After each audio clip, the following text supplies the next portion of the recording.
Welcome back. This is Professor Ridge and today's lesson on Unit 5A, Fundamentals of Statistics. So we're going to start with two definitions of statistics. So basically, the first definition is more of the big idea about statistics, and then the second one is more of a specific case of statistics. Kind of think of it that way. So we have statistics as a science. So statistics is the science of collecting, organizing, and interpreting data. In the second definition, statistics are the data that describe or summarize something. So in the first definition, right, it's kind of like you could take a course on statistics. It's the whole ball of wax of the science of collecting, organizing, interpreting data.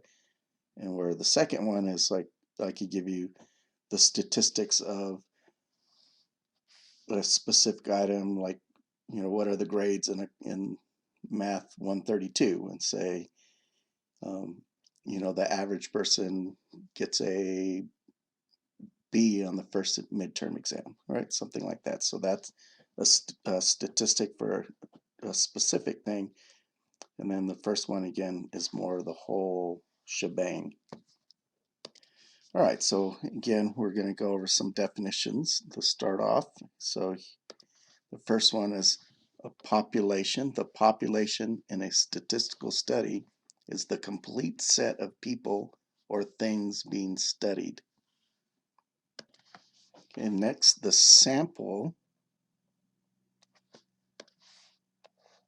is a subset of the population from which the raw data are actually obtained. And next is the population parameters. So that are specific numbers describing the characteristics of the population.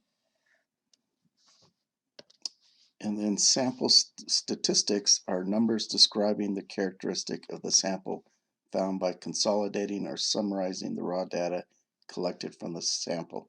So the key thing to remember is a statistic or sample statistic. Sometimes we'll just say a statistic without the sample there. And then you have a parameter. So the big thing to remember is a statistic is for a sample of the population, and a parameter is for the population.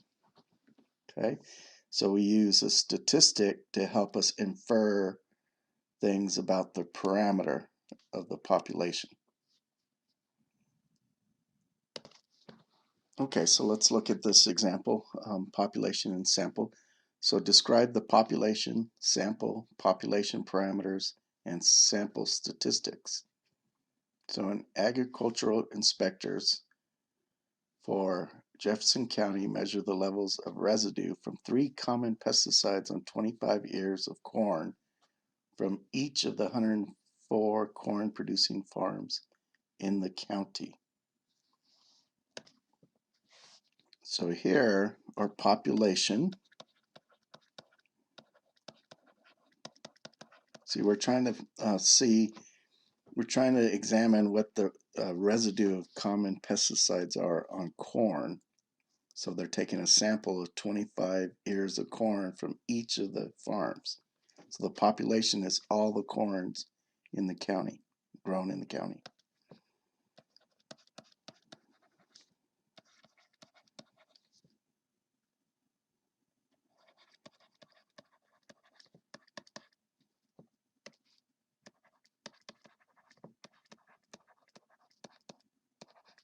On farms, right? Okay, and then like I said, the sample is the 25 ears of corn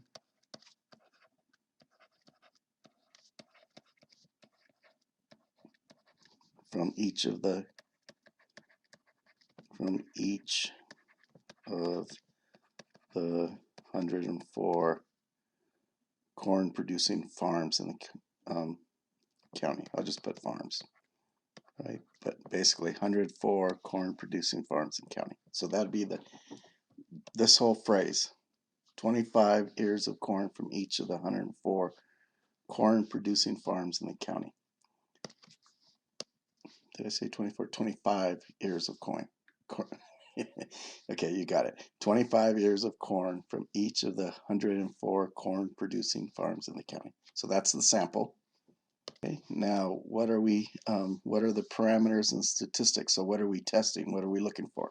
We're looking for levels of residue. So the parameter, that's the population parameter,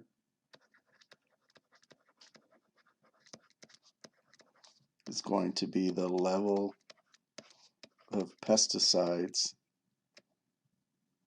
or residue, I should say the average level of residue. So the average level of residue from 3 common pesticides. And then the sample parameter, or statistic, sorry,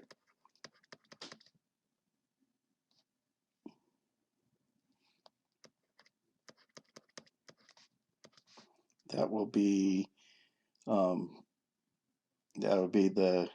average level of residue. So basically it's the same thing.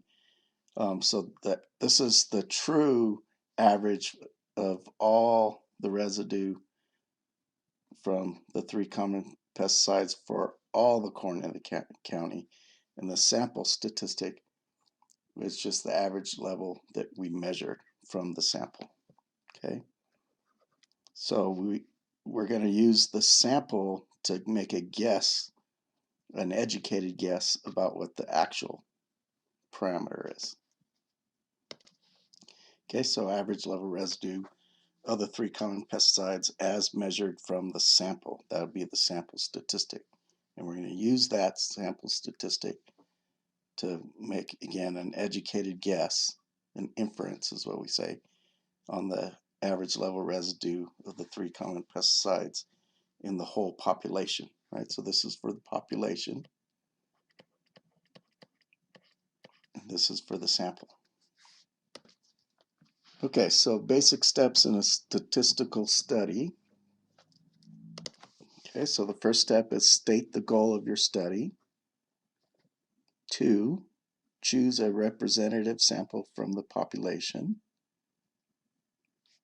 3, collect raw data from the sample and summarize these data by finding sample statistics of interest.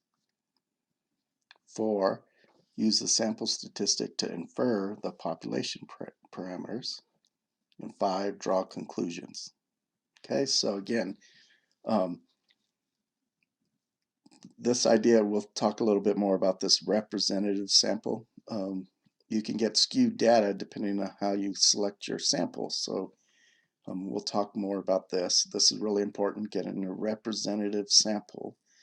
The more representative the sample is, the better you can infer the population parameter from the sample statistic. Okay?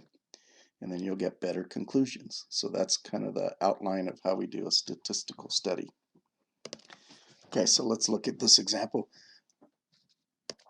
Unemployment survey. So each month, the U.S. Labor Department surveys 60,000 households to determine characteristics of the U.S. workforce. One population parameter of interest is the U.S. unemployment rate, defined as the percentage of people who are unemployed among all those who are either employed or actively seeking employment. Describe how the 5 basic steps of a statistical study apply to this research.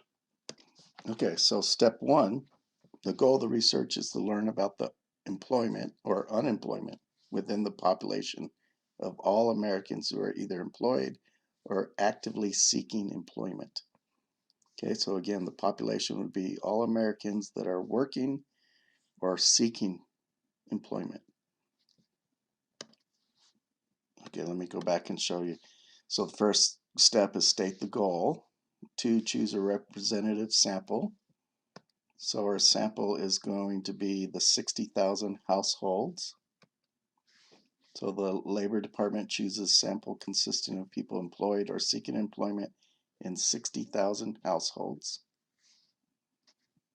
Okay, step 3 is collect the raw data from the sample and summarize the data.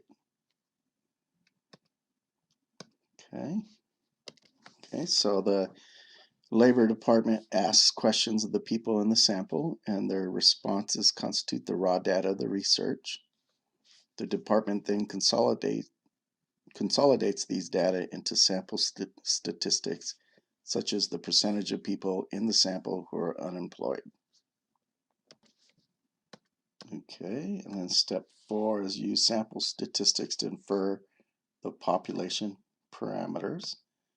So then after you collect the raw data, you're going to do the sample statistics, and based on that, the department makes estimates of the corresponding population parameters, such as the unemployment rate for the entire United States.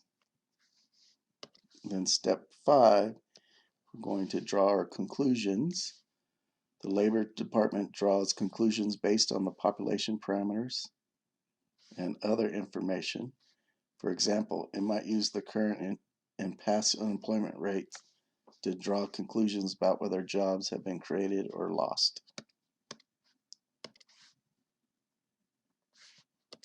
Okay, so as I mentioned earlier, the definition of a representative sample is really important, right? The better your sample, the more representative it is, the more likely you're going to get statistics that reflect the true parameters of the population. Okay, so a representative sample is a sample in which the relevant characteristics of the sample members are generally the same as those of the population. Okay, so the relevant characteristics of the sample are generally the same as those of the population. So you want a good mix in the sample that's going to resemble the population, right? Really key. Okay, so some common sampling methods. The first one we'll talk about is the simple random sampling. We choose a sample of items in such a way that every sample of the same size has an equal chance of being selected. Okay, so just a random sampling. Okay, the next method is a systematic sampling. We use a simple system to choose the sample, such as selecting every 10th or every 50th member of the population. Okay, so again, that won't be random because you're creating a system, so that's the systematic, right? So you're creating a system, say, hey, every 10th person, right? I can open the phone book and turn to page 1, start counting 1, 2, 3, 4, 5, 6, 7, 8, 9, 10, write that person's name down, pull them.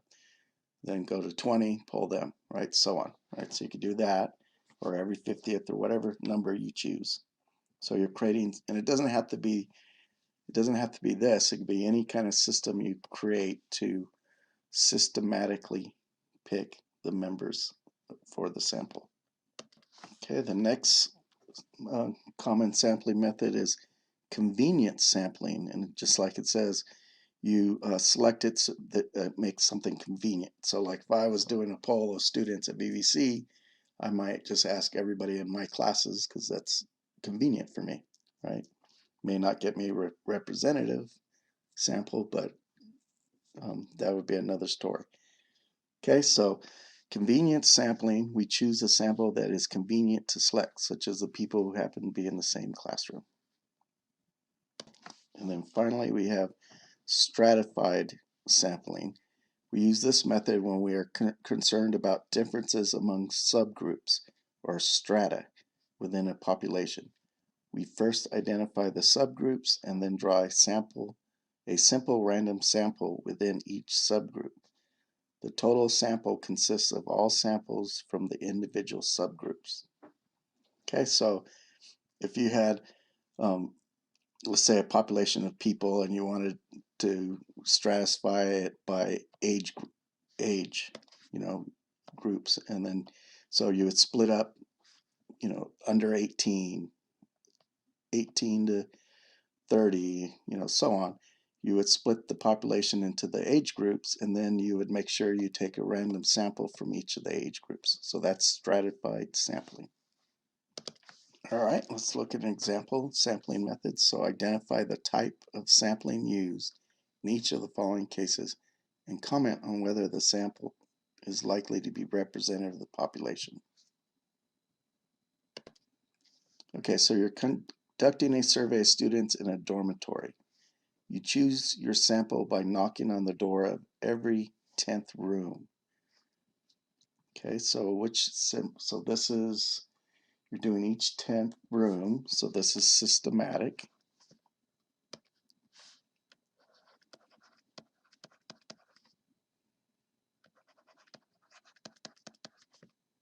Since you're choosing each 10th room.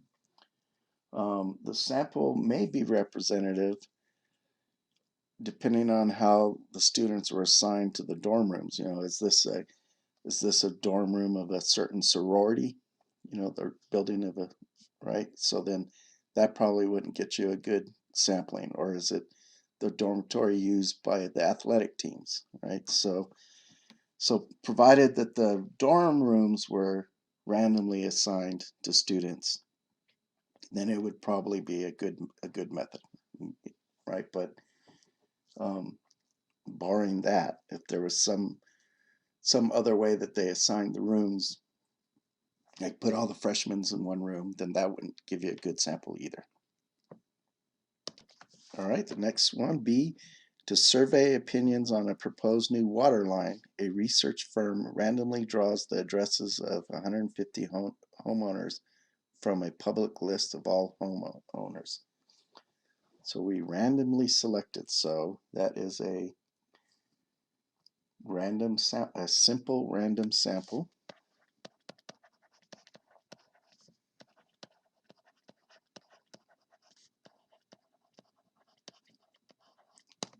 And I would say, yeah, that would give you a very good chance of getting a representative um, sample, right?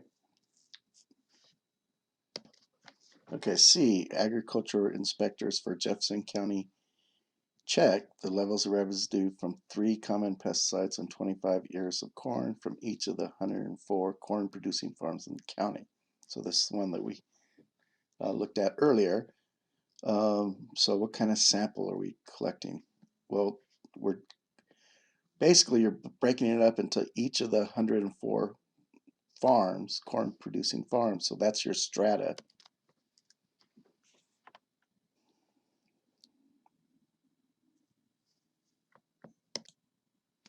Okay, so the last one here, anthropologists determined the average brain size of early Neanderthals in Europe by studying skulls found at 3 sites in southern Europe. So this is by convenience. Okay, so basically they have little choice of what they're using. These are just the ones that were found at the selected sites, and they're using them for their sample. And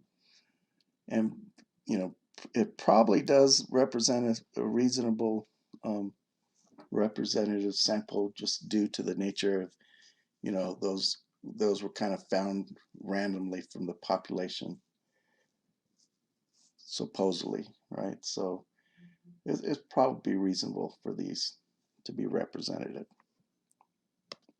All right, so there's an example of the 4 types of sampling methods. So we got the simple random sampling. Again, you're choosing it in a way that such a way that every sample of the same size has an equal chance of being selected. And then systematic sampling, right? You're going to use a system like every 10th, every 50th. Convenience, you just choose sample that's convenient to select. And then stratified, where you split the population into subgroups and then you randomly select within each subgroup. Okay, so those are the 4 that we will talk about. Okay, so here's a definition for bias for statistics. So a statistical study suffers from bias if it's designed or conduct trends to favor certain results. Okay, so you want to avoid bias in statistical studies by hopefully getting a representative sample, right? That's the big thing. All right, so types of statistical study, we'll talk about two of them here. The first one is observational study, and in an observational study, researchers observe or measure characteristics of the sample members but do not attempt to influence or modify these characteristics. Okay, so key observational, right? You're just taking whatever you're researching, observing the results, and then you can measure characteristics of sample members, but key again, you're not influencing or modifying the characteristics. Okay, and the second type is an experiment. So in an experiment, researchers apply a treatment to some or all of the sample members and then observe the effects of the treatment. Okay, so in an experiment, we have two groups that we consider a treatment group and a control group. The treatment group in an experiment is the group of sample members who receive the treatment being tested. Okay, so whatever we're testing, we split the sample into two groups. Treatment group gets whatever treatment we're testing, and then the control group is the other group. And in the control group, the control group in an experiment is the group of sample members who do not receive the treatment being tested. And one important thing to remember is it's important for the treatment and control groups to be selected randomly and to be alike in all respect except for the treatment.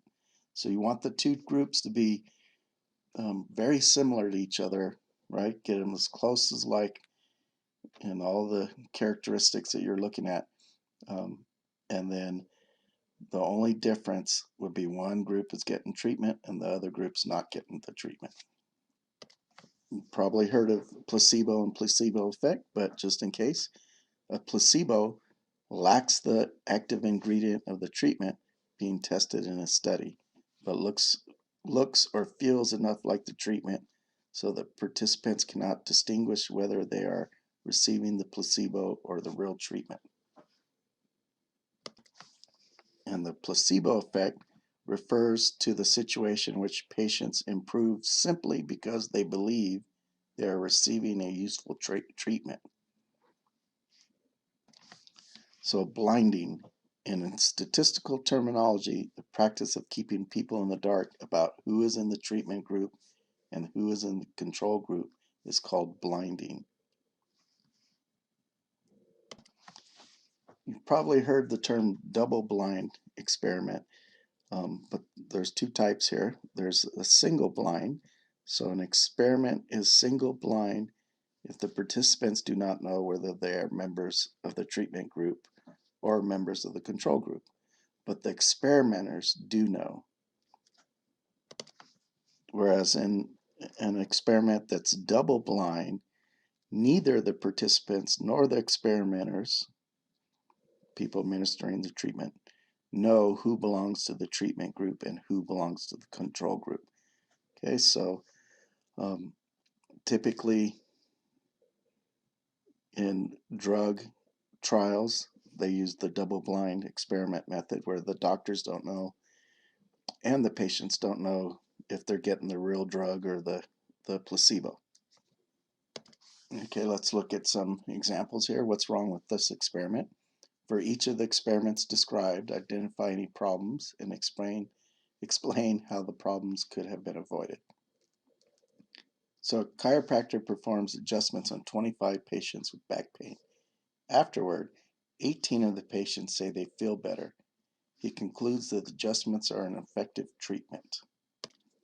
Okay, so basically the 25 patients who received the adjustment would be considered the treatment group, and there's no control group. So the patients that are feeling better could have been just feeling better because of placebo effect, other than any real effects to the adjustment. So it's hard to tell, right? So you would need a control group to kind of figure out, all right, there's some placebo effect here, and this is clearly better than the placebo effect, so it does have, the adjustments are a good treatment, right? So without the control group, there's no way to know, is this a placebo effect or is this truly that the treatment is effective? All right, so a definition of retrospective study. A retrospective study or case control study is an observational study that uses data from the past, such as official records or past interviews, and in which the sample naturally divides itself into groups of cases who emerged in the behavior under study and a group of controls who did not. All right, so some more examples. Which type of study? So for each of the following questions, what type of statistical study is most likely to lead to an answer and why? So what is the average income of stockbrokers? Okay, so on that one, you could probably just do an observational study and do a survey, figure out, okay, how much money do you make, and create an average from that, right? So observational study. Okay, so again, just take a survey of the stockbrokers, ask them how much money they make, or have them fill out a form, then you create an average. And again, you want to make sure you get a representative study, so don't just poll stockbrokers from one firm, right? You want to get a representative sample. Okay, next question. Do seatbelts save lives? So what kind of study? So if you wanted to do an experiment on this, you would ask 100 people to wear seatbelts and another 100 people don't wear seatbelts, drive and get in an accident. Well, that wouldn't be very ethical. So doing an experiment probably wouldn't be a good idea. So you probably would want to look at traffic reports and do or police reports, accident reports, and do a retrospective study. Okay, so in this one, you could separate the reports from the accidents of people that were wearing seatbelts and people that weren't wearing seatbelts, and then you can find out, okay, of the car accidents where the people were wearing the seatbelts, what was the death rate? The car accidents where people weren't wearing seatbelts, right? You can study both groups. So one would be the control group, the other one would be the experiment group. And then you can see by comparison the death rate of both accidents, then you can see that, yeah, seatbelts do save lives. All right, the next one, can lifting weights improve runners' times in a 10-kilometer race? So this one you could do an experiment. So this one would do an experiment, and we would do the two groups. The control group would be, or the treatment group would be, we're going to get a bunch of runners, put them on a lifting program, see how their times improve or don't improve.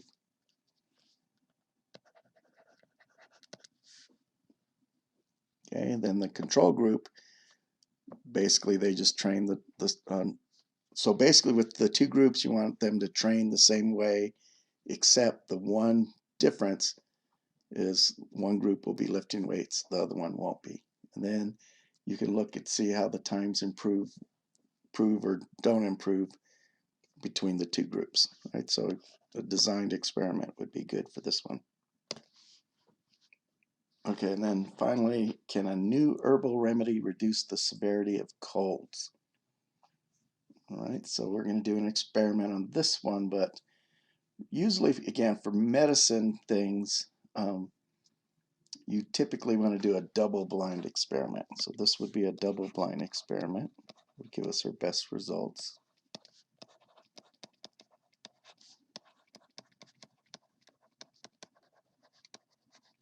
Okay, so you'd take your two two groups. One would get the herbal remedy, and the other one wouldn't. And then you would see if you can, if the group that has, okay, you have to get people that have colds, right? Separate them two groups, and hopefully they're very similar, the groups, and give one of them the herbal remedy, and the other one just don't give them the herbal remedy. They'll get a placebo, and then see if there's any difference in recovering from the flu or not, or cold, I should say. So double-blind experiment. All right, so definition, margin of error. The margin of error is used to describe a confidence interval that is likely to contain the true population parameter. So I'm sure you've seen some polls where they say 75% of the people prefer this, 75% prefer whatever, with a plus or minus 3% error margin, or margin of error. So what we're saying is there a confidence, whatever your confidence level is, usually you do it at 95%. We're saying that we're confident, so you subtract 3 from that, you got 72, and you add 3 to that, 78. So depending on what you set the confidence level at to get this plus minus 3, again, usually it's 95%, but it could be 90%, 99%, they would tell you. And then you can say this would be considered the confidence level interval. So the confidence interval from 72% to 78% is likely to contain the true population parameter. So this would be the statistic, but the actual population parameter could be somewhere in between the plus minus the margin of error. Okay, so let me write that down a little differently. Okay, so a confidence interval is from, you're going to take your sample statistics. Remember, I was giving you that example. 75% of the people prefer whatever it was, with a plus or minus 3% margin of error. So you do the 75 minus 3, that would get you your 72%, and then the sample statistic plus the 3%, that would get us our 75% or 78%. So our confidence interval says that we're pretty confident whatever the level that you set. Again, usually it's 95%. The confidence interval says that we're confident whatever the percentage is that the true parameter is somewhere between 72 and 78. Okay. All right, let's look at this example. So we got this close election. An election eve poll finds that 52% of the surveyed voters plan to vote for Smith, and she needs a majority, more than 50%, to win without a runoff. The margin of error in the poll is 3 percentage points. Will she win? All right, so again, we did the poll. 52% said they'll vote for Smith, but with a plus minus 3%. So from what we just talked about, the confidence interval is,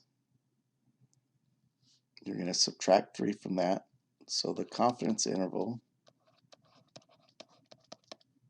and again, normally it's set at 95%. So they didn't tell us that, but we'll just assume it. Typically, they tell you what the confidence level is for the confidence interval. So the confidence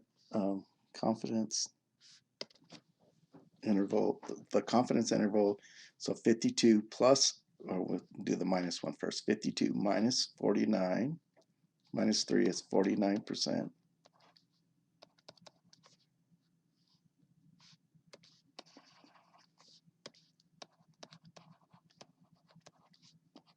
And then 52 plus 3 would be 55%. And again, the confidence level, we didn't define it here, but typically is at 95%. So we can be 95% confident that the true parameter of the population is between 49 and 55. So that means there's a possibility that the true parameter is she's only going to get 49% of the vote instead of 51 or 52. But there's a possibility that it could be as high as 55.